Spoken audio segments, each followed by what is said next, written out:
اعوذ باللہ من الشیطان الرجیم، بسم اللہ الرحمن الرحیم۔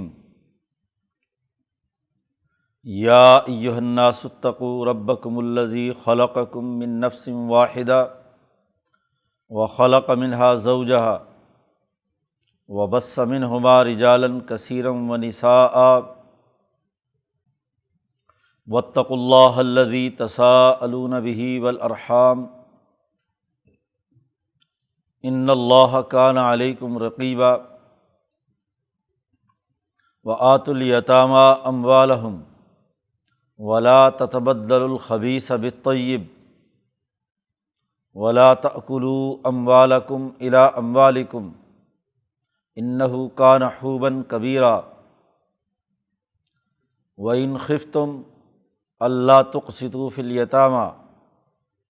فانکحوا ما طاب لکم من النساء مثنی وثلاث ورباع فإن خفتم الا تعدلوا فواحدہ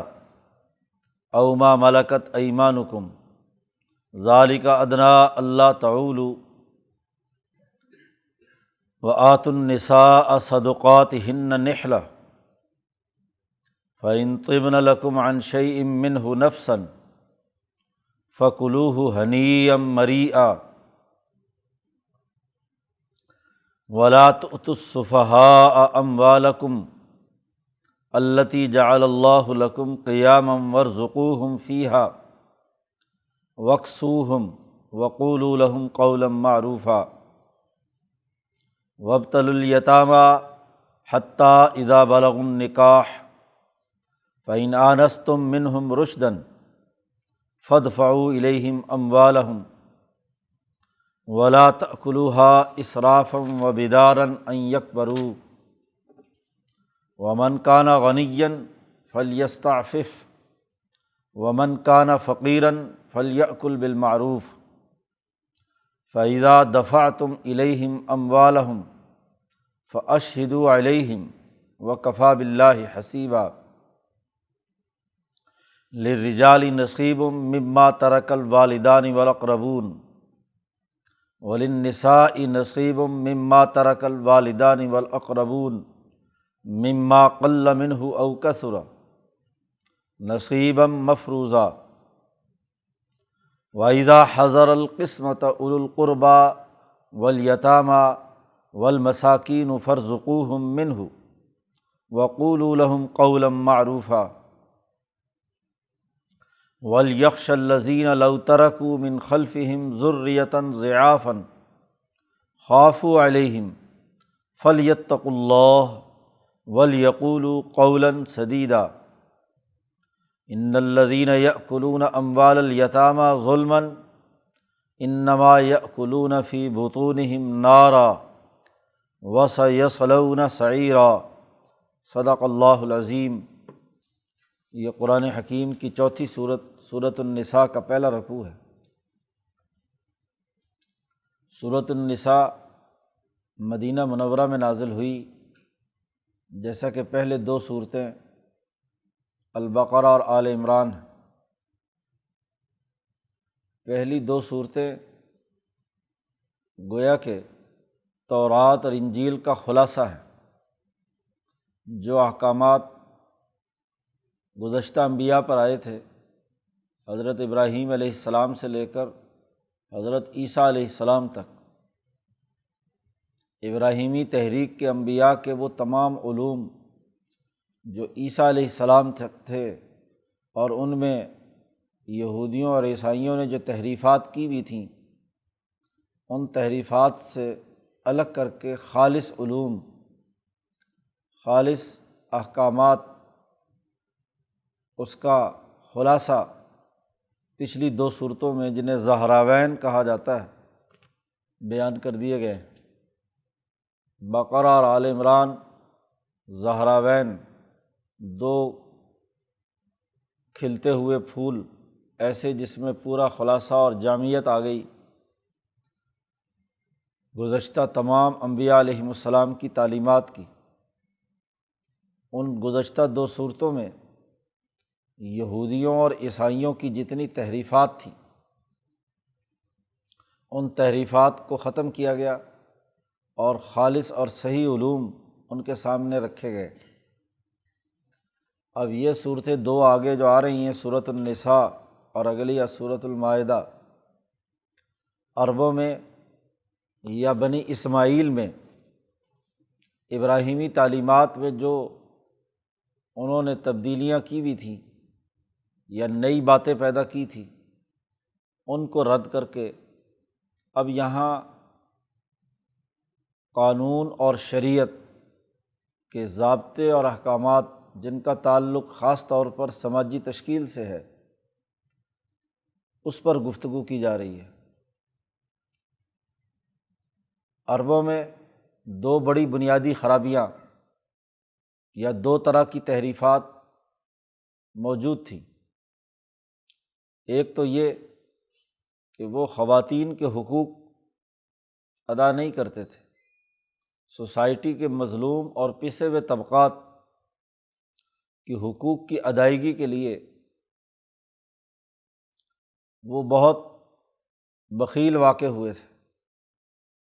اور سوسائٹی کے جو یتیم اور کمزور طبقات ہیں ان پر ظلم و ستم کرتے تھے۔ گویا کہ مالی معاملات کے اندر، کھانے پینے کے معاملات کے اندر بددیانتی اور خرابی پائی جاتی تھی۔ سوسائٹی کے کمزور، یتیم، مسکین، محتاج، ان پر زیادتی کرتے تھے، مالیاتی دست درازی کرتے تھے۔ انہی کمزوروں میں عورتیں بھی تھیں، تو عورتوں کے حقوق پر بھی ڈاکہ ڈالتے تھے۔ تو ان دونوں صورتوں میں، النساء اور المائدہ میں، ان دونوں طبقوں کے حقوق سے متعلق واضح اور دو ٹوک قوانین بیان کر دیے گئے ہیں۔ کمزور انسانوں سے متعلق زیادہ تر قوانین اس صورت مبارکہ میں ہیں۔ بالخصوص عرب معاشروں میں کمزوری کے حوالے سے سب سے نمایاں ترین خواتین تھیں، تو اس لیے خواتین کے حقوق زیادہ تفصیل کے ساتھ اس صورت مبارکہ میں بیان کیے گئے ہیں، اس لیے اس کا نام سورۃ النساء الکبریٰ۔ ایک صورت آگے آ رہی ہے جسے سورۃ طلاق کہتے ہیں، وہ سورۃ النساء الصغریٰ کہلاتی ہے۔ اس میں بھی عورتوں کے حقوق بیان کیے گئے ہیں۔ وہ چھوٹی صورت ہے، 2 رکوعوں پر مشتمل، اور یہ طویل صورت ہے، سورۃ النساء الکبریٰ۔ اور اسی کے ساتھ ساتھ جو سوسائٹی میں مالی تقسیم کا غیر منصفانہ نظام موجود تھا، قرآن حکیم نے اسے بھی یہاں اس صورت مبارکہ میں واضح کیا ہے، اور اس کی خرابیاں بیان کی ہیں اور اس کی جگہ پر نئے احکامات جاری کیے ہیں۔ سب سے پہلے تو اصولی بات بیان کی ہے کہ انسانی معاشرے کی تشکیل کی بنیادی اساسیات کیا ہیں۔ سب سے پہلی آیت میں انسانی معاشرے میں مرد اور عورت کا معاہدہ نکاح بنیادی حیثیت رکھتا ہے، تو مردوں اور عورتوں کے باہمی تعلقات کی حقیقی اور قانونی نوعیت کیا ہے، دونوں کی حیثیت اور نوعیت کیا ہے، اس کو واضح کرنے کے لیے سب سے پہلی آیت میں انسانیت کو مخاطب کیا ہے۔ عرب معاشروں میں کیا بلکہ یورپین معاشروں میں بھی عورتوں کو انسان سمجھنے کا کوئی تصور نہیں تھا۔ قرآن کے نزول سے پہلے عورتیں جانور کی طرح خرید و فروخت اور لین دین کا معاملہ ان سے ہوتا تھا۔ تو قرآن حکیم نے سب سے پہلی بات تو یہی کی کہ یا ایھا الناس، اے انسانوں، تمام انسانوں کو مخاطب بنایا گیا ہے۔ یا ایھا الناس، اپنے رب سے ڈرو۔ یا ایھا الناس اتقوا ربکم، اپنے رب سے ڈرو جس نے تمہاری پرورش کی ہے، پالا ہے، پوسا ہے، تخلیق کی ہے، اس رب سے ڈرو۔ الذی خلقکم، جس نے تم مردوں کو پیدا کیا ہے، من نفس واحدۃ، ایک ہی جان سے، خلقکم، کم مذکر کی ضمیر ہے، کہ تم انسانوں مردوں کو اس رب نے پیدا کیا ہے من نفس واحدۃ، ایک ہی جان یعنی آدم علیہ السلام سے، نفس واحدہ سے، وخلق منہا زوجہا، اور اسی ایک نفس واحدہ سے ہی اس کی بیوی کو بھی پیدا کیا ہے، زوجہا، حقیقت بیان کر دی کہ مرد ہو یا عورت، دونوں کا مرکز اور منبع ایک نفس واحدہ ہے۔ انسان میں مردانہ اور زنانہ دونوں ہارمونز موجود ہیں۔ آدم کی تخلیق اس حوالے سے ہوئی تھی کہ کل انسانیت کے وہ ابو البشر ہیں، ان کے وجود کے اندر جیسے مردوں کی خصوصیات تھی ایسے ہی عورتوں کی بھی خصوصیات تھیں۔ اس لیے کہا جاتا ہے کہ بائیں پسلی سے عورت پیدا ہوئی آدم کے، تو بائیں پسلی سے یعنی اسی آدم ہی کا وہ حصہ جو زنانہ ہارمون پر مشتمل تھا اسے الگ کر کے اس سے عورت اللہ نے پیدا کر دی، یعنی گویا کہ ایک ہی مرکز اور منبع ہے۔ دونوں کے اندر یہ سمجھنا کہ ایک جانور ہے اور ایک انسان ہے، اس مغالطے کو دور کیا گیا، اس تصور کو ختم کیا گیا کہ انسانیت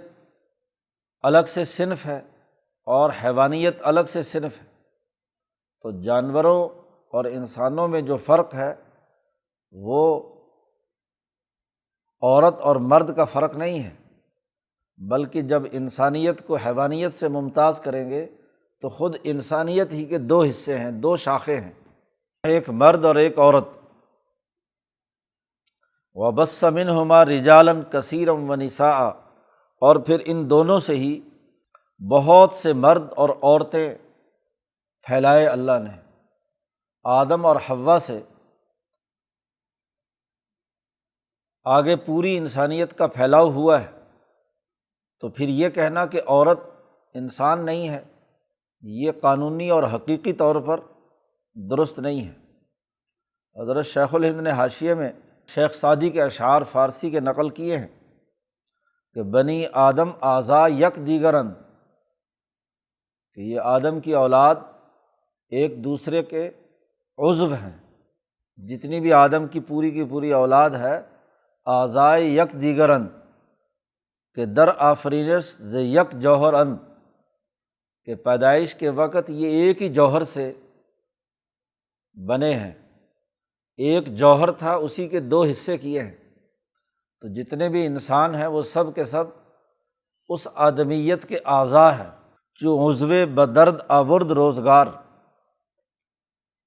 جب بھی زمانے میں کسی ایک عضو کو تکلیف ہوتی ہے، درد پہنچتا ہے، دیگر عضو ہا را نماند قرار، تو کسی دوسرا جو جسم کا عضو ہے اس کو قرار نہیں آتا۔ ایک جسم کے ایک عضو کو تکلیف ہو تو وہ ظاہر ہے دوسرے جسم کے حصے کے تمام اعضاء جو ہے وہ بھی ان کو بھی قرار نہیں ہوتا، وہ بھی تکلیف کی حالت میں ہوتے ہیں۔ ایسے ہی پورے بنی آدم کا حال ہے کہ ایک انسان کو تکلیف ہو تو باقی تمام انسانوں کو تکلیف ہوتی ہے۔ تو بنیادی اور قانونی بات یہاں پر بیان کر دی کہ انسانیت مرد اور عورتوں پر مشتمل ایک ہی نفس واحدہ ہے، ایک ہی روح ہے، ایک ہی نفس ہے، اسی کے ٹکڑے ہوئے ہیں، اسی کے اجزاء ہوئے ہیں، آپس میں پھیلے ہیں۔ تو لوگوں سے کہا ہے ڈرو اس رب سے جس نے تمہیں بھی پیدا کیا ہے اور تمہاری بیویوں کو بھی پیدا کیا ہے، ایک ہی نفس ہے۔ پہلے یہ قانونی حکم جاری کر دیا، تمہید، کیونکہ اگلے جو قوانین آ رہے ہیں اس کی بنیاد یہی ہے کہ انسانیت ایک ہے، وحدت انسانیت کے بنیادی قانون اور ضابطے کو یہاں واضح کیا گیا ہے۔ واتقوا اللہ، ڈرو اللہ سے، الذی تساءلون بہ، جس کے واسطے سے تم ایک دوسرے سے سوال کرتے ہو۔ ایک انسان دوسرے انسان کو اعتماد دلانے کے لیے اللہ کی قسم اٹھاتا ہے، اللہ کا نام لیتا ہے تو دوسرے انسان کو اس پر اعتماد آتا ہے۔ چاہے وہ اللہ کی قسم اٹھائے یا ہر مذہب کے تمام انسان جس کو بھی خدا سمجھتے ہیں، خالق کائنات سمجھتے ہیں، اس کا سوال کر کے ایک دوسرے پر اپنا اعتماد بٹھاتے ہیں، تو اس اللہ سے ڈرو۔ والارحام، اور رشتوں سے بھی ڈرو، رحم سے بھی ڈرو۔ دو چیزوں سے ڈرنے کا حکم دیا ہے، وہ اللہ جس کے ذریعے سے تمہارے تعلقات قائم ہوتے ہیں۔ ہر مذہب میں معاہدہ نکاح کے وقت بھی جو گواہی دی جاتی ہے یا جو آیات یا اپنی کتاب کی جو باتیں پڑھی جاتی ہیں، وہ دراصل اللہ کے نام سے تعلق رکھتی ہیں۔ گویا کہ تمام رشتے ناطے تمہارے، تمام سماجی معاملات اور معاہدات وہ اللہ کے نام پر ہوتے ہیں، تو سماجیات کی جو بنیاد ہے اس سے اس ذات باری تعالیٰ کے احکامات کو سامنے رکھ کر اس سے ڈرو، اور رشتوں سے بھی ڈرو۔ الارحام، رحم، صلہ رحمی، رشتے، خونی رشتہ دار۔ اس لیے احادیث حضرت نے حاشیے میں پیش کی ہیں کہ اللہ نے فرمایا کہ میں اللہ ہوں، انا الرحمن، انا اللہ، میں اللہ ہوں، وانا الرحمن، میں رحمان ہوں، اور میں نے ہی رحم کو پیدا کیا ہے، خلقت الرحم،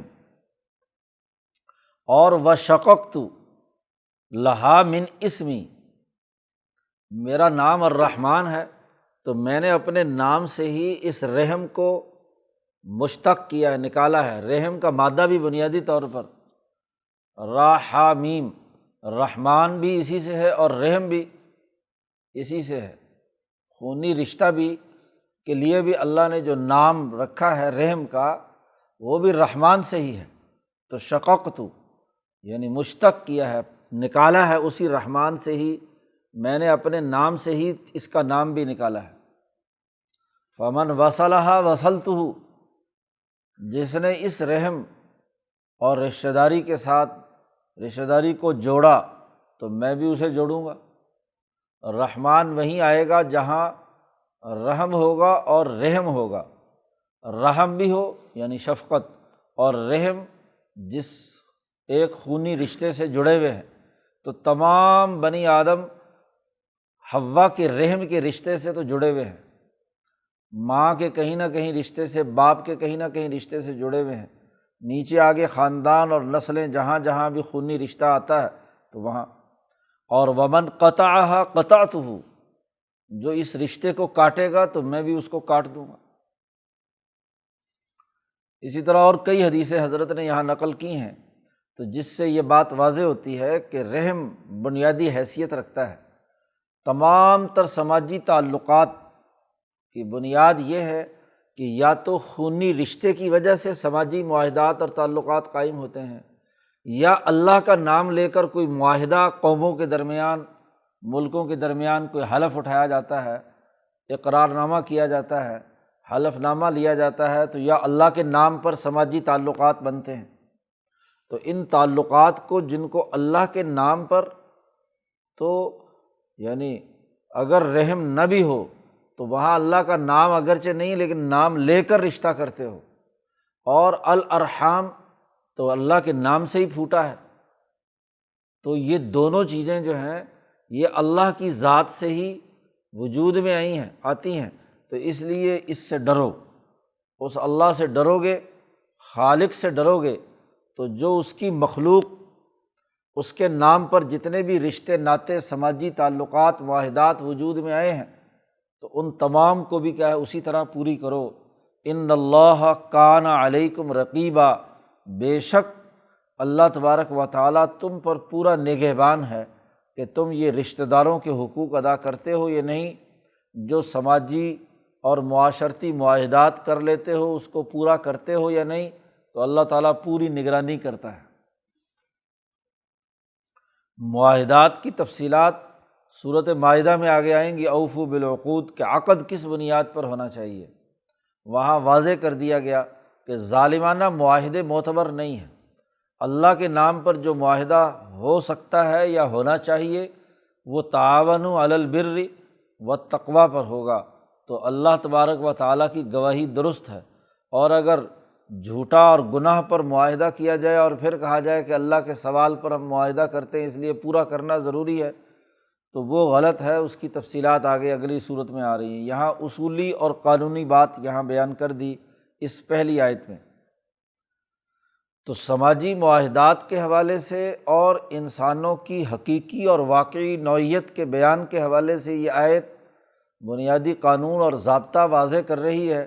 اس لیے خطبہ نکاح میں بھی اس آیت کو اسی تناظر میں پڑھا جاتا ہے کہ ایک نیا رشتہ، ایک نیا معاہدہ دو خاندانوں کے درمیان ہو رہا ہے، مرد اور عورتوں کے درمیان ایک نیا تعلق قائم ہو رہا ہے، تو اس وقت اس آیت کی جو قانونی نوعیت ہے وہ سب لوگوں کے پیش نظر رہے۔ یہ بنیادی بات بیان کرنے کے بعد سب سے پہلا جو حکم دیا گیا ہے وہ یہ کہ سوسائٹی کے جو یتیم اور مسکین اور کمزور لوگ ہیں ان کے بنیادی حقوق کیا ہیں۔ وَآتُوا الْیَتَامَىٰ أَمْوَالَهُمْ وَلَا تَتَبَدَّلُوا الْخَبِیثَ بِالطَّیِّبِ وَلَا تَأْکُلُوا أَمْوَالَهُمْ إِلَىٰ أَمْوَالِکُمْ۔ یتیموں کے حوالے سے تین ممکنہ خرابیاں ان کے ہاں ہو سکتی تھیں، بلکہ ہو رہی تھیں۔ ایک تو اس سرے سے یہ کہ یتیم کا مال ہی نہیں دینا، باپ مر گیا، بچے چھوٹے چھوٹے ہیں، تو عزیز و اقارب اور رشتہ داروں میں جو طاقتور ہوتا تھا وہ ان بچوں کو مال سرے سے دیتا ہی نہیں تھا، ان کا مال ہڑپ کر جاتا تھا۔ ایک تو یہ تھا کچھ لوگ۔ دوسرے یہ کہ کچھ لوگ تھے کہ مال تو دیتے تھے لیکن ان یتیم کے مالوں میں جو اچھی اچھی اور عمدہ چیزیں ہیں وہ اپنے پاس رکھ لی، اور اپنے پاس کوئی سڑی بسی اور خراب سی چیزیں ہیں، خبیث چیزیں ہیں، وہ اس کے بدلے میں ان کو دے کر ان کا کھاتا پورا کر دیا۔ ہاں جی، تو اچھا اچھا مال چھانٹ کر خود رکھ لیا اور کمزوروں اور بیچاروں یتیموں کے میں ان کے مال کو بدل دیا۔ اور تیسری ایک اور صورت بھی تھی یتیموں کے مال کو ہڑپ کرنے کی، کہ بظاہر لوگوں کے سامنے کہا کہ ہم اس کی گارڈین ہیں، اس کی حفاظت کرنے والے ہیں، تو ان کے مال کو اپنے مال سے مکس کر لیا۔ اب پتہ نہیں چل رہا کہ ان کا مال کتنا ہے اور اس کا مال کتنا ہے، تو وہاں مشترکہ مال کے اندر کیا ہے، ان کا مال آہستہ آہستہ ہڑپ کر دے رہتے اور ان کو تھوڑا سا دے کر کہتے ہیں کہ جی اس مشترکہ مال میں تمہارا حصہ پورا ہو گیا۔ تو ایک یتیموں پر ظلم کرنے کا تیسرا راستہ یہ تھا۔ قرآن نے ایک ہی آیت کے اندر تمام چور دروازے بند کرتے ہوئے دو ٹوک حکم جاری کیا۔ آتو حکم ہے، امر ہے، آتوا الیتامیٰ اموالہم۔ پہلی بات تو یہ ہے کہ یتیموں کو ان کا مال واپس لوٹاؤ، ان کا مال دو یتیموں کو۔ ولا تتبدلوا الخبیث بالطیب، اور یہ بھی مت کرو کہ طیب اور اچھے مال کے بدلے میں خبیث مال بدل کر ان کو دے دو، ناکارہ اور بیکار اور مصنوعی جو ٹوٹا پھوٹا ہے وہ اس کو دے دو، ہاں جی، اور اچھا اور طیب اور پاکیزہ مال، اچھا نفیس مال اپنے پاس رکھ لو۔ اور تیسری شکل کو بھی فوراً ہی روک دیا، لا تأکلوا اموالہم الی اموالکم،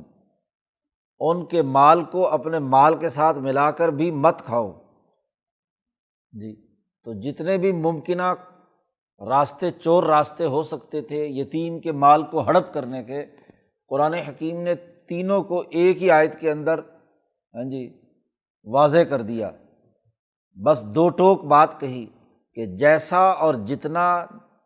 جس قدر مقدار میں یتیم کا مال اس کے ماں باپ نے چھوڑا ہے تو وہ پورا کا پورا مال ان کے حوالے کرو، اس میں نہ تو تغیر و تبدل ہوگا اور نہ اپنے مال کے ساتھ مکس کر کے کھانے پینے کا کوئی راستہ ہوگا۔ ان تینوں میں سے جو کام بھی تم کرو گے، بالکل سرے سے مال نہ دو یا تبدیل کر لو یا ملا کر کھاؤ، انہ کان حوبا کبیرا، یہ بہت ہی بڑا وبال ہے، بہت بڑی مصیبت ہے، دنیا میں بھی اور آخرت میں بھی۔ جو یتیموں اور غریبوں کا مال ہڑپ کر جاتے ہیں، دنیا میں بھی بہت بڑا وبال ہے۔ آج تو تم خوش ہو لیکن اگلی آنے والی نسل پر اس ظلم کے اور ناجائز مال کے، حرام مال کے اثرات ضرور مرتب ہوتے ہیں، اور آخرت کا عذاب بھی بہت بڑا ہے۔ وَإِنْ خِفْتُمْ أَلَّا تُقْسِطُوا فِي الْيَتَامَى، ایک اور طریقہ بھی تھا مال کھانے کا کہ یتیم بچیاں ہیں، لڑکیاں ہیں، تو اس کے لیے بھی ممکنہ طور پر 3-4 شکلیں تھیں ان کا مال ہڑپ کرنے کی۔ بچی خوبصورت ہے اور مال بھی ہے تو اس سے شادی رچا لیتے۔ اول میں تو شادی رچاتے اور ان کو نہ مال دیتے اور نہ ہی کچھ، بس ٹھیک ہے بیوی بن گئی تو اپنا مال ہڑپ کرنے کے لیے طریقہ کار اختیار کرتے تھے۔ یا اگر بچی خوبصورت تو نہیں لیکن مال بہت ہے، شادی کر لی لیکن مال ہڑپ کر لیا، لیکن اس عورت کو جو حقوق ہونے چاہیے بیوی کی حیثیت سے وہ اس کو نہیں دیتے تھے، بس اس کو ایسے بیکار چھوڑے رکھا، اپنے نکاح سے باہر بھی نہیں جانے دیتے اور خود بھی اس کے حقوق ادا نہیں کرتے، اس کو وہ عزت اور وہ چیزیں نہیں دیتے، تو یہ بھی ایک خرابی تھی ان کے ہاں۔ قرآن حکیم نے کہا اول تو اگر تم شادی کرنا چاہتے ہو ان سے تو ضرور شادی کر سکتے ہو، پابندی نہیں ہے، اگر رحم ایسا رشتہ ہے جس سے نکاح ہو سکتا ہے۔ وَإِنْ خِفْتُمْ أَلَّا تُقْسِطُوا فِي الْيَتَامَى، اور اگر تمہیں یہ ڈر ہو کہ تم ان یتیم بچیوں کے بارے میں انصاف نہیں کر سکو گے، یعنی شادی کے بعد ان کے حقوق ادا نہیں کرو گے، اور پہلی بیوی جو تمہاری موجود ہے اس سے دوسری بیویوں کے حقوق پر ڈاکہ ڈالنے کا خطرہ ہوگا، اگر تمہیں اس بات کا ڈر ہو تو پھر ان کو چھوڑو، ان کا مال ان کے حوالے کرو، اور فَانكِحُوا مَا طَابَ لَكُم مِّنَ النِّسَاءِ مَثْنَىٰ وَثُلَاثَ وَرُبَاعَ، تو پھر شادی کرو ان کے علاوہ جس سے بھی، یا اگر ان سے بھی کرنی ہے تو اس کو برابر کے حقوق دو،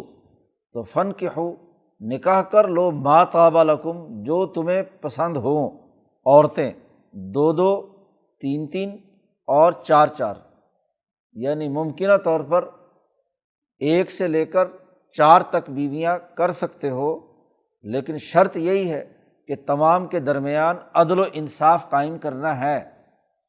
جی، لا تقسطوا فی الیتامى یعنی انصاف نہ کرو تو پھر نہیں ہے، اور اگر انصاف کرو تو ٹھیک ہے نکاح کر لو، چاہے انہی سے کرو۔ اب اس میں ان کے برابر کے حقوق ہیں، 2 بیویاں ہیں تو تمام مال جائیداد اور تمام معاملات کے اندر اس کا برابر کا حق ہے، حتیٰ کہ رات کو سونے کے لیے باری مقرر کرنا بھی لازمی اور ضروری ہے۔ یہ نہیں ہو سکتا کہ صرف ایک ہی کے گھر کے اندر رہے،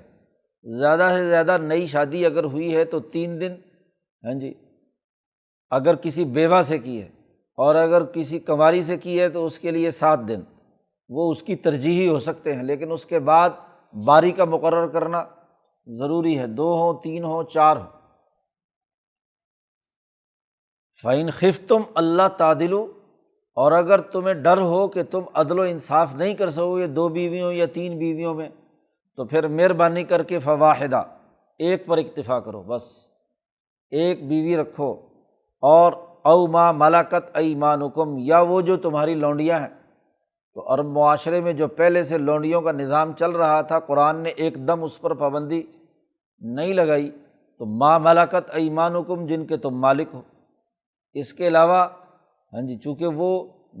خواتین جن کی تقسیم، جو لونڈیاں یا غلام جن کی تقسیم ملکیت کی بنیاد پر تھی، تو ان کے لیے باریوں کا مقرر کرنا لازمی اور ضروری نہیں، تو وہ اپنی مرضی پر ہے۔ تو اس قانون کو تو آہستہ آہستہ جا کر آگے روکا، لیکن جو باقاعدہ بیویاں جنہیں بنا لیا، نکاح ہوا،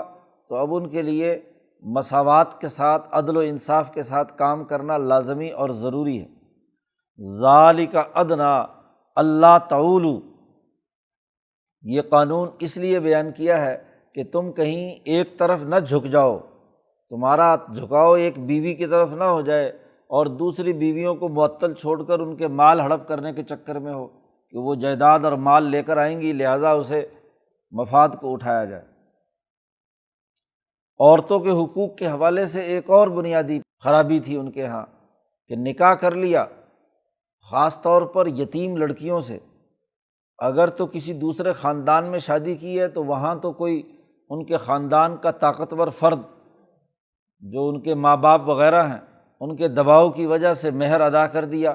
لیکن جو غریب یتیم بچی ہے جس کا باپ فوت ہوا ہوا ہے اس سے شادی کی تو اب اس کا تو کوئی مطالبہ کرنے والا نہیں ہے مہر کا، تو اس لیے مہر بھی ادا نہیں کرتے تھے۔ تو قرآن نے اس کی بھی پابندی لگائی، آتوا النساء صدقاتہن نحلہ، اور عورتوں کو ان کے مہر خوشی سے ادا کرو۔ ہاں جی، مہر خوشی سے ادا کرو، دل کی تنگی اور مصیبت سے نہیں۔ سب سے بڑی بات خرابی کی یہی تھی کہ اول تو مہر ادا نہیں کرتے تھے، اور اگر ادا کرتے تھے تو کسی خاندان کی طاقت اور قوت کے ڈر سے یا کسی تنگ دلی اور ہاں جی اس سے، عورت تمہارے گھر آئی ہے تو تم اس کے اعزاز و اکرام میں خوشی کے ساتھ، دل کی ہاں جی فراوانی کے ساتھ اس کا مہر اسے ادا کرو۔ ادائیگی کے بعد فَإِن طِبْنَ لَكُمْ عَنْ شَيْءٍ مِّنْهُ نَفْسًا، پھر اگر وہ اپنی خوشی سے، آزاد خوشی سے اس میں سے کچھ تمہیں دے دے، جی طیب نفس یعنی دل کی خوشی سے، اپنی خوشی سے، آزاد مرضی سے اس میں سے کچھ تمہیں دے دے تو فَكُلُوهُ، تو پھر تم اس مال میں سے، مہر میں سے کھا سکتے ہو، ہنیئا مریئا، ہنیئا ایسا عمدہ مال جس کو انسان، ایسا کھانا یا غذا جو آدمی لذیذ سمجھ کر طبیعت بڑے شوق سے اسے کھاتی ہے۔ عربی میں ہنی کہتے ہیں ایسا جو، جس کا ترجمہ حضرت نے یہاں کیا رچتا، کہ آدمی کو وہ لذیذ اور اچھا اور عمدہ محسوس ہو۔ کھانے دو طرح کے ہوتے ہیں، ایک آدمی طبیعت نہیں چاہتی بعض کھانے سے، اور ایک وہ ہے جو کھانا کھاتا ہے تو آدمی کو لذت اور طبیعت کی رغبت ادھر ہوتی ہے، اس لیے وہ اس کھانے کو۔ اور دوسرا لفظ عربی میں استعمال کیا جاتا ہے مری، مرین، کھانا لذیذ بھی ہو، کھا لیا ہو اور کھانے کے بعد جسم پر نظر بھی آئے لگا ہوا، یہ نہ ہو کہ کھائے اور موشن ہو کر نکل جائے۔ وہ کھانا جو جسم میں ہضم اور جذب ہو کر جسم میں نظر آئے کہ اس کے اندر طاقت اور قوت آئی ہے، اسے کہتے ہیں مری، یعنی وہ دکھے بھی صحیح کہ واقعی اس نے کچھ کھایا ہے، کھائے تو بہت کچھ اور ویسے کانگڑی کا کانگڑی رہے، ہاں جی اس کے جسم پر نظر نہ آئے تو وہ مری نہیں ہے، یعنی اس کا مطلب یہ کہ اس کا نظام انہضام درست نہیں ہے۔ تو قرآن دو لفظ استعمال کرتا ہے ہنیم مریا، کہ وہ اب چونکہ آپ کی بغیر محنت کے ایک آپ کی بیوی نے آپ کو کیا ہے گفٹ کیا ہے، تحفہ دیا ہے، تو وہ آپ اس کو کھائیں تو اس کے لیے کیا ہے، وہ اگر ظاہر خوش دلی سے آپ کو دیا گیا ہے، کسی تنگ دلی سے نہیں ہے، تو ہنیم مریا کھاؤ۔ تو ہنی اصل میں تو اس کھانے کو کہتے ہیں جو لذیذ اور عمدہ ہو۔ وَلَا تُؤْتُوا السُّفَہَاءَ، یہاں تک خواتین کے اور یتیموں میں سے بھی یتیم عورتوں کے، خاص طور پر جن کا کوئی پیچھے والی وارث نہیں ہے، ان کے قوانین اور ضابطے بیان کیے گئے۔ اب مال دینے کے معاملے میں بھی بنیادی قانون اور ضابطہ، پہلے تو مطلق قانون بتلا دیا کہ یتیم جس کا باپ فوت ہو چکا ہے، ان کا کوئی نگران نہیں ہے، تو جو وارثین ہیں وہ ان کے مال پورے طریقے پر انہیں دیں یتیموں کو، لیکن یہ دینا اسی وقت ہے کہ جب وہ اس مال میں کما کر اپنے لیے اپنے پاؤں پر کھڑے ہو جائیں۔ قرآن نے یہاں اس کی مزید وضاحت کر دی، دیکھو وَلَا تُؤْتُوا السُّفَہَاءَ أَمْوَالَكُمْ، مت پکڑا دو بے وقوف لوگوں کو، تم اپنا مال بے وقوف لوگوں کو مت دو، حتیٰ کہ ان کا مال بھی جو ہے وہ بھی اجتماع کا مال ہے، ان کو مت دو۔ مال کی کیا تعریف ہے؟ قرآن حکیم نے یہاں مال کی تعریف کی ہے، اللتی جعل اللہ لکم قیاماً، مال وہ ہے کہ جس کو اللہ تعالیٰ نے تمہارے لیے اس دنیا میں زندگی بسر کرنے کا ذریعہ بنایا ہے۔ دنیا کی معیشت کا دار و مدار مال پر ہے۔ مال ہر اس چیز کو کہتے ہیں کہ جو انسان کی جسمانی یا طبعی ضروریات کو، مادی ضروریات کو، جسمانی ضروریات کو پورا کرنے کی صلاحیت رکھتا ہے۔ عربی میں اس کے لیے کہا جاتا ہے مال متقوم، ایسا مال جو انسان کو قائم رکھتا ہے، زندہ رکھتا ہے۔ اگر یہ مال نہ ہو، اسے کھانا پینا نہ ملے، اس کے ضروریات پوری نہ ہوں، تو انسان اس دنیا میں قائم نہیں رہ سکتا۔ اس لیے مال کی جو بنیادی تعریف اور خصوصیت بیان کر دی وہ یہ کہ لکم قیامن، تمہیں یہ مال قائم رکھتا ہے، زندہ رکھتا ہے۔ ہاں جی، تو یہ مال جو تمہارے قائم کرنے کے لیے ہے، یہ مال بے وقوفوں کو مت دو۔ یعنی کوئی یتیم ایسا بے وقوف مجنوں ہے یا بڑا بھی ہو گیا ہے لیکن اس کے اندر عقل اور شعور نہیں ہے، اس کو اگر مال دے دیا تو خطرہ ہے کہ وہ اس مال کو ضائع کر دے گا۔ اس کو کاروبار کرنا نہیں آتا، تجارت کرنی نہیں آتی، کام کاج نہیں کرنا آتا، تو ایسے بے وقوف لوگوں کو مال حوالے نہیں کیا جا سکتا۔ ان کے لیے ضروری ہے کہ ورزقوہم فیہا، عدل و انصاف کے ساتھ ان کے رزق کا بندوبست کرو ان کے مال سے، اور وکسوہم، اور ان کے لباس کا بندوبست کرو، کھانے پینے اور پہننے کی تمام ضروریات ان کی پوری کرو ان کے مال سے، ایسے طریقے پر کہ ان کا مال کا اضافہ بھی ہو، بڑھوتری بھی ہو، قائم بھی رہے اور ان کی ضروریات بھی پوری ہوتی رہیں۔ اور وقولوا لہم قولا معروفا، اور ان بے وقوف یتیم بچوں کو ایسی بات کہو جو معقول اور معروف بات ہو، ان کو کہو کہ بھائی تم سمجھداری پیدا کرو، کاروبار، ہاں جی، حاشیے میں حضرت نے لکھا کہ ان کو شریعت کا مسئلہ کہ ان کو چھوٹا موٹا کوئی کاروبار کرا کے آہستہ آہستہ ان کو ہاں جی اپنے پاؤں پر کھڑے ہونے کا طریقہ اور مہارت سکھلاؤ، تاکہ وہ مال سنبھالنے اور مال میں اضافہ کر کے اپنی اگلی زندگی کے اندر اس کے استعمال میں لانے کا صحیح طریقہ کار سیکھ لیں۔ ہاں جی، یہ نہ ہو کہ ایک دم سارا مال دے دو اور مارکیٹ میں بٹھا دو اور وہ 4 دن میں ہاں جی فارغ ہو کر واپس آ جائیں، تو ایسا نہیں۔ اب باقی فقہا نے یہاں اس کے لیے عمر، کتنی عمر ہو تو ہاں جی اس کو مال دیا جا سکتا ہے، اس پر مختلف لوگوں نے مختلف ہاں جی آراء قائم کی ہیں۔ کسی نے کہا بالغ ہوتے ہی اس کے حوالے کر دو، ہاں جی 12-15 سال کا، یا آج قانونی طور پر 18 سال کا، تو اس کو مال فوراً دے دو۔ لیکن امام اعظم امام ابو حنیفہ کی رائے جو بڑی متوازن ہے کہ ایک ہے بلوغ جسمانی اور ایک بلوغ ذہنی۔ بلوغ ذہنی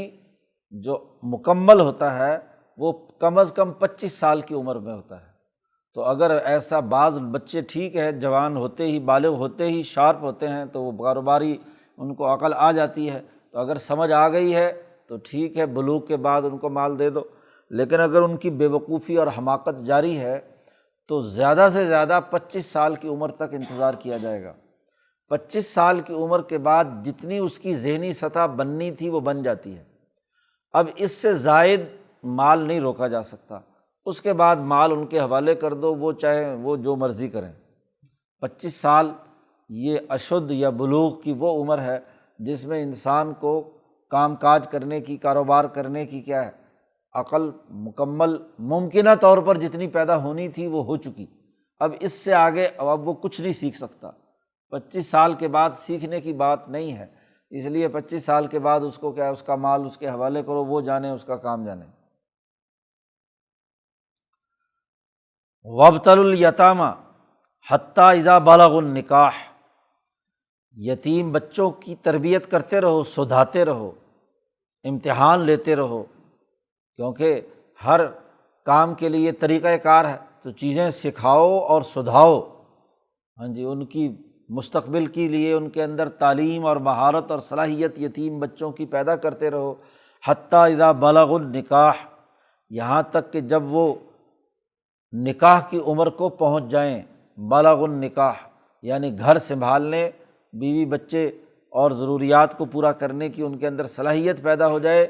اچھا، بالغ النکاح کے بعد بھی قرآن نے کہا فَإِنْ آنَسْتُم مِّنْهُمْ رُشْدًا، پھر اگر تم محسوس کرو ان میں ہوشیاری، رشدن، ان کے اندر رہنما بننے کی، چیزوں کو، کاروبار کو کرنے کی، معاملات کو سنبھالنے کی، ہاں جی تم ہوشیاری دیکھو، تو پھر فدفعوا الیہم اموالہم، ان کو ان کا مال واپس لوٹا دو۔ ہاں جی، جو نگران ہیں وہ ان غریبوں اور یتیموں کے اس مال کو ان تک لوٹا دیں۔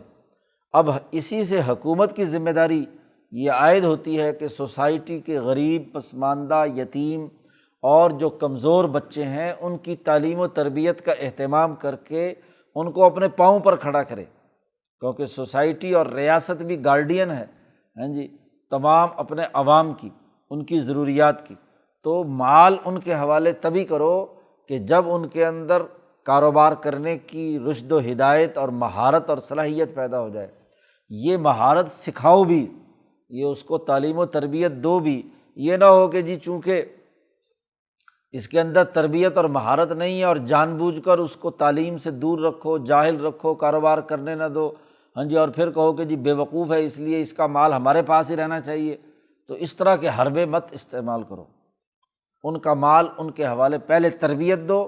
اور تربیت دینے کے بعد ان کا مال ان کے حوالے کر دو۔ تو گویا کہ پہلے جو مطلق حکم دیا تھا کہ ان کا مال انہیں دے دو، اس کی مزید تفصیلات ان آیات میں بیان کر دی گئیں، کیونکہ مال ضائع کرنا، ہاں جی، اپنی جائیداد کو ضائع کرنا، یہ بہت بڑی خرابی کی بات ہے۔ اللہ کا شکر ادا کرنا چاہیے کہ جو مال اس نے دیا ہے اس کو صحیح طور پر استعمال میں لائے، نہ یہ کہ اسے ضائع کرے۔ وَلَا تَأْكُلُوهَا إِسْرَافًا وَبِدَارًا أَن يَكْبَرُوا، اور اس میں سے، ہاں جی، اس طریقے سے مت کھا جاؤ کہ حد سے زیادہ تجاوز کرو۔ پیچھے کہا تھا کہ ان کے رزق کا اور کھانے کپڑے کا، ان کی ضروریات کا بندوبست کرو جب تک وہ تمہارے کفالت کے اندر ہیں، تو اس کو اس طریقے سے مت کھاؤ کہ خوب اسراف کے ساتھ، کیونکہ یتیم کا مال ہے تو بس اس کو، اس کی بے وقوفی کے باوجود اس پر فضول خرچی کرنا، اس کی بھی اجازت نہیں ہے۔ اور وَبِدَارًا، اور حاجت ابھی ضرورت نہیں ہے، ہاں جی، ضرورت سے پہلے قبل از وقت چیزوں کو خرید کر رکھ لینا، جی، کہ یہ اگر بڑے ہو گئے تو یہ چیز ہمیں خریدنے کا موقع نہیں ملے گا، یہ خود کرے گا، تو پہلے سے ہی مستقبل میں جی یہ فلانی شادی ہوگی تو اس میں ضرورت آئے گی، فلانا ہوگا، تو یہ بلا ضرورت چیزوں کو خریدنا یہ بھی درست نہیں ہے۔ حاجت سے پہلے بھی وقت اس مال کو خرچ کرو، ضرورت پیش آئے تو مال خرچ کرو۔ قبل از وقت مال اٹھا کر لے آتے ہیں، آج کل یہ بڑے بڑے اسٹور کھل گئے، بلا وجہ بلا ضرورت چیزوں کو اٹھا کر کیا ہے گھر میں لے آتے ہیں، ضرورت ہے نہیں ہے، تو پیسے کا یہ ضیاع ہے۔ اب گارڈین کے لیے بھی قانون اور ضابطہ بیان کر دیا کہ جو یتیم کے مال کی حفاظت اور اس کی ضروریات کے لیے کام کرے گا، اس میں بھی قانون اور ضابطہ یہ بتلا دیا کہ من کان غنیا فلیستعفف، جو تو خود مالدار اور غنی ہے وہ اس یتیم کے مال میں سے کچھ نہیں لے گا، یعنی کوئی اپنی محنت کا معاوضہ یا اپنی، ہاں جی، ضرورت پوری کرنے کے لیے کہ یتیم کی چونکہ میں خدمت سر انجام دے رہا ہوں، اس کے رزق کا بندوبست کر رہا ہوں، اس کی انتظامات کر رہا ہوں، لہذا میں اتنی تنخواہ لیا کروں گا۔ جو تو غنی ہے، مالدار ہے، وہ اپنے سوسائٹی کے غریب لوگوں کے حقوق ادا کرنے کے سلسلے میں ان کے مال سے کچھ نہیں لے گا، فلیستعفف۔ ومن کان فقیراً، اور اگر کوئی آدمی فقیر اور محتاج ہے، خود غربت کی حالت میں ہے، تو فلیأکل بالمعروف، تو اس زمانے کے عرف کے مطابق، جی، جو جس زمانے میں بھی وہ لوگ ہیں تو اس عرف کے مطابق جتنی ضرورت پوری ہو سکتی ہے اتنا اس میں سے کیا ہے کھا سکتا ہے۔ فلیأکل بالمعروف، معروف طریقے سے کھا سکتا ہے، یہ نہیں کہ اپنی تنخواہ ہزاروں لاکھوں میں مقرر کر لے اور اسی طرح اس کا پورا مال ہڑپ کر جائے، ایسا بھی نہیں۔ پھر ایک اور قانون اور ضابطہ بھی اس سلسلے میں بیان کیا کہ جب بھی کسی یتیم کا مال لو یا اس کا مال اسے ادا کرو، دونوں صورتوں میں گواہ بنا لو، کیونکہ یہ قانونی بات ہے۔ فَإِذَا دَفَعْتُمْ إِلَيْهِمْ أَمْوَالَهُمْ، جب ان کے حوالے ان کا مال کرو تو فَأَشْهِدُوا عَلَيْهِمْ، تو اس پر گواہ کر لو۔ کہ اس گواہ کی موجودگی میں کہ بھئی یہ یتیم کے مال کے اتنے پیسے ہیں، اتنی اشیاء ہیں، یہ اب میرے پاس آ گئی ہیں تو میں اس کا گارڈین ہوں، اس میں سے جب دینے لگو تو اس وقت بھی گواہ بنا کر اس میں سے اتنا اب تک خرچ ہو چکا ہے ان کی ضروریات پر، اور یہ باقی اتنا بچا ہے یہ ان کو واپس دیا جا رہا ہے، تو اس پر بھی گواہ بنا لو تاکہ کسی قسم کا کوئی الزام کل کو جو کسی کے ساتھ نیکی اور احسان کرتا ہے تو بعد میں لوگ جھوٹے پروپیگنڈے بھی کرتے ہیں، کھا گیا جی کھا گیا، تو اس لیے اس پورے معاملے کو کیا ہے، باقاعدہ گواہوں کی موجودگی میں تحریر کی صورت میں، ایک ڈاکومنٹ کی صورت میں اس معاملے کو نمٹاؤ۔ صرف خالی زبانی خیرخواہی جو ہے وہی کافی نہیں ہے، بلکہ قانونی اس کے تقاضے بھی پورا کرو۔ فَأَشْهِدُوا عَلَيْهِمْ۔ باقی وَكَفَىٰ بِاللَّهِ حَسِيبًا، حساب لینے کے حوالے سے اللہ تعالیٰ بہت کافی ہے۔ اگر تم نے ظاہری حساب کتاب تو درست رکھا لیکن اندر خانے کو گڑبڑ کی ہے، اور یا تم نے دل سے ان کی خدمت کی ہے، ان کو زیادہ سے زیادہ ان کو نفع پہنچایا ہے، تو اس کا جو حساب کتاب ہے وہ اللہ تعالیٰ کافی ہے، اللہ تعالیٰ اس کا بدلہ دے گا۔ اسی طرح جو عربوں کے اندر سب سے بڑی ایک اور خرابی تھی وہ یہ کہ بندہ فوت ہو گیا تو اس کی وراثت میں مردوں کو تو حصہ دیا جاتا تھا اور مردوں میں وہ مرد شمار ہوتے تھے جو بالغ، یعنی اس کی اولاد میں جو بڑا بیٹا یا بڑی اولاد ہوتی تھی بالغ، اس کو تو وراثت میں سے حصہ دیا جاتا، عورتوں کو بھی نہیں، اور جو بچے چھوٹے رہ گئے نابالغ ہیں ان کو بھی کوئی حق نہیں دیا جاتا تھا۔ وہ کہتے تھے کہ مال چونکہ سنبھالنا بالغ لوگوں نے ہے لہٰذا مال انہی کا ہے، بس باقی لوگ تو ان کے طفیلی بن کر رہے ہیں، وہ ان کو دیں نہ دیں۔ قرآن حکیم نے اس حوالے سے بھی بڑا بنیادی ضابطہ اور قاعدہ بیان کر دیا کہ للرجال نصیب مما ترک الوالدان والاقربون، مردوں کا بھی حصہ ہے اس میں جو ان کے والدین نے یا ان کے عزیز و اقارب اور رشتہ داروں نے مال چھوڑا ہے، اس میں مردوں کا بھی حصہ ہے۔ للرجال وللنساء نصیب، وہی جملہ قرآن نے عورتوں کے لیے بھی استعمال کیا، وللنساء نصیب مما ترک الوالدان والاقربون،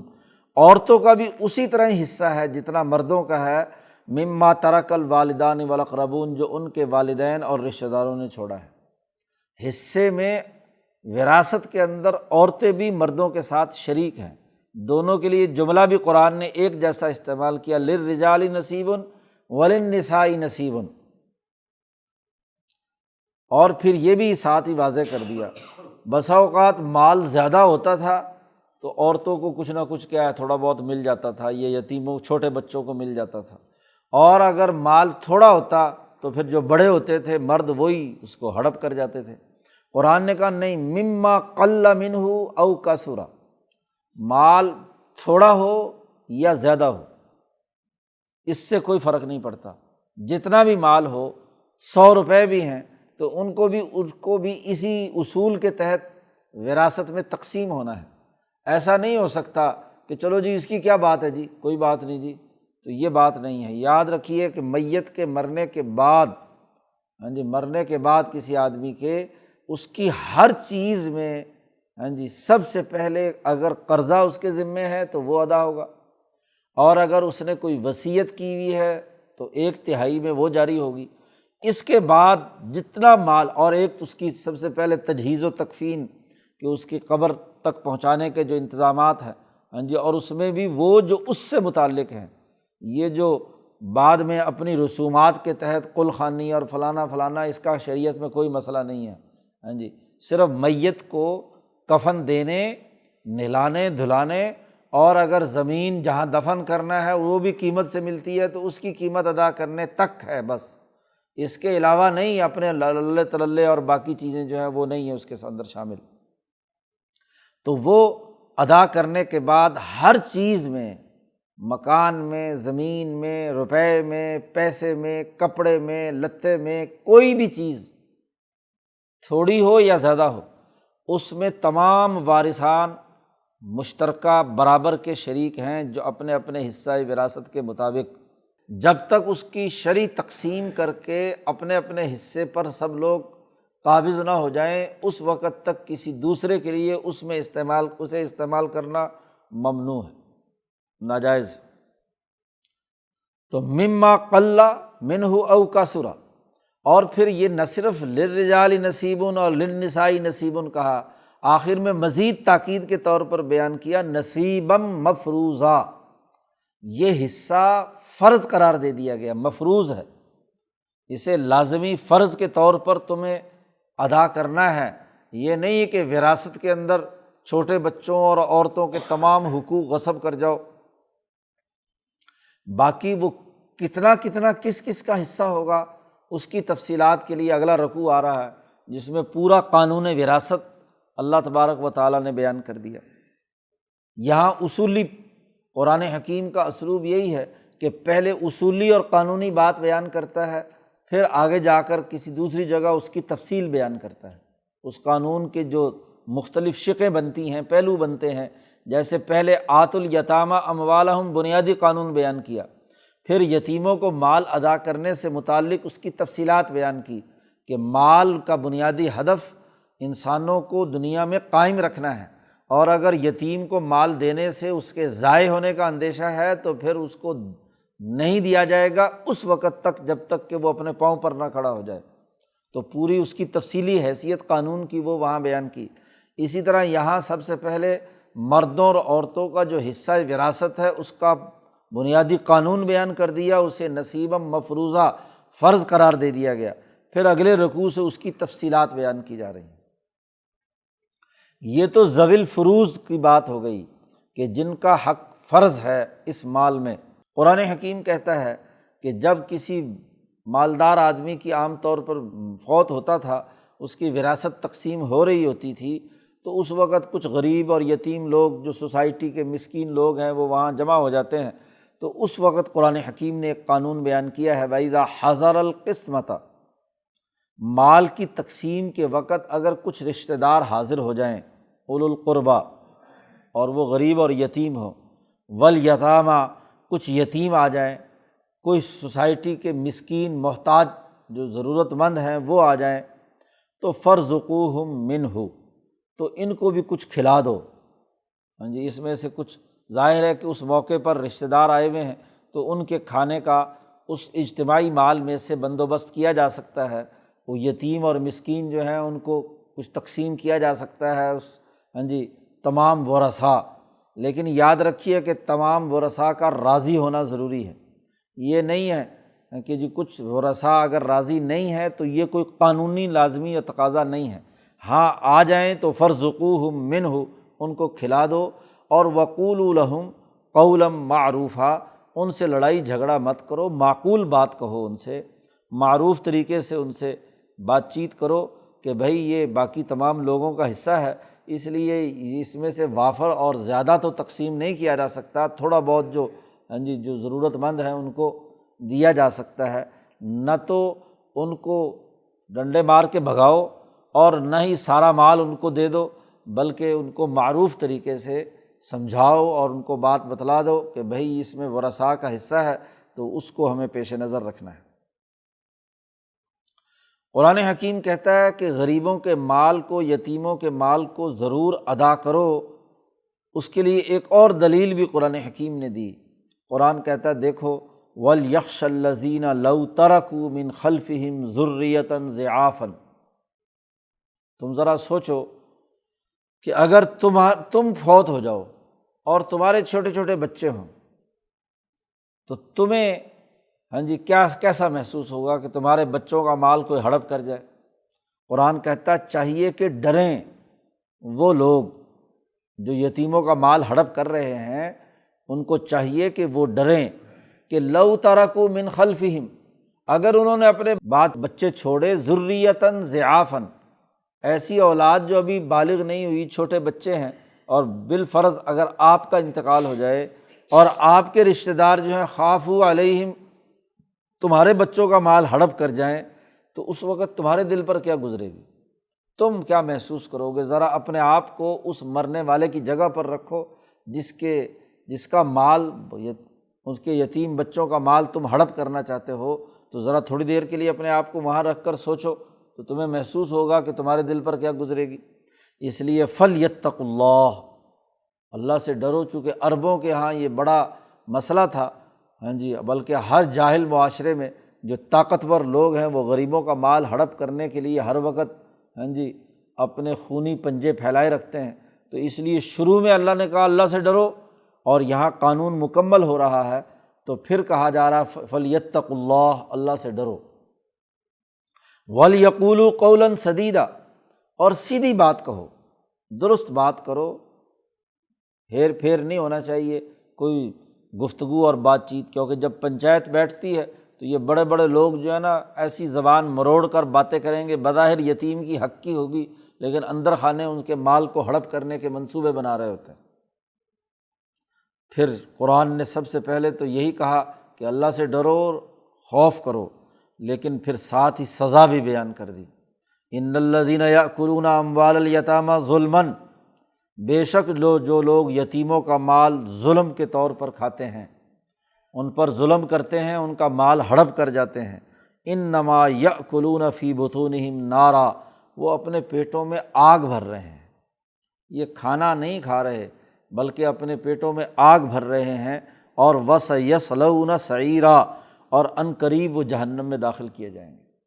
تو قرآن حکیم نے اس رکوع میں یتیموں اور عورتوں کے حقوق سے متعلق بنیادی قوانین بیان کیے ہیں۔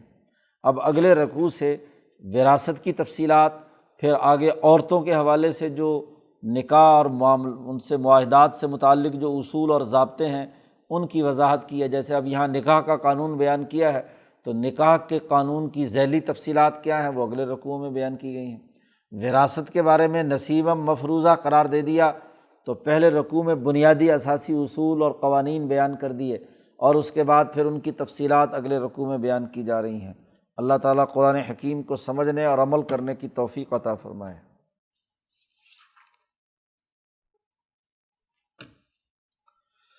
اللہ